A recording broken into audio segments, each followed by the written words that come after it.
بسم اللہ الرحمن الرحیم۔ محترم ناظرین السلام علیکم۔ محترم ناظرین، حضرت جنید بغدادی رحمۃ اللہ علیہ بہت پہنچے ہوئے بزرگ تھے۔ ان کے بہت سے مرید اور شاگرد تھے۔ ان میں ایک شاگرد ایسا تھا جس کے ساتھ وہ بہت مہربانی سے پیش آتے تھے۔ حضرت جنید بغدادی رحمۃ اللہ علیہ کے دوسرے شاگردوں کو یہ بات بالکل بھی اچھی نہیں لگتی تھی۔ انہوں نے ایک روز ان سے شکایت کرتے ہوئے کہا، آخر وہ بھی ہماری طرح آپ کا شاگرد ہے، پھر آپ اس کے ساتھ ہم سے زیادہ اچھے سلوک کیوں کرتے ہیں؟ حضرت جنید بغدادی رحمۃ اللہ علیہ نے جواب دیا، میرا یہ شاگرد ادب اور عقل میں تم سے زیادہ اچھا ہے، اسی وجہ سے میں اسے عزیز رکھتا ہوں۔ تمہارے تسلی کے لیے ایک روز اس کا امتحان بھی ہو جائے گا۔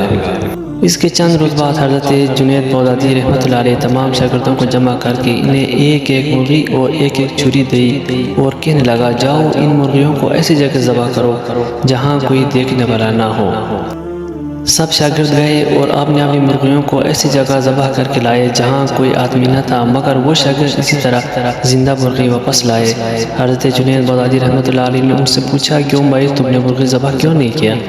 شاگرد نے عرض کی، حضرت مجھے کوئی ایسی جگہ نہیں ملی جہاں کوئی دیکھنے والا نہ ہو۔ میں جس جگہ بھی گیا اللہ تعالیٰ وہاں موجود تھا، اس لیے مجبور ہو کر مرغی واپس لے کر آیا ہوں۔ یہ سن کر حضرت جنید بغدادی رحمۃ اللہ علیہ آپ نے تمام شاگردوں سے فرمایا، تم نے دیکھ لیا جتنی عقل میرے شاگرد میں ہے تم میں نہیں ہے، اس لیے میں اسے زیادہ عزیز رکھتا ہوں۔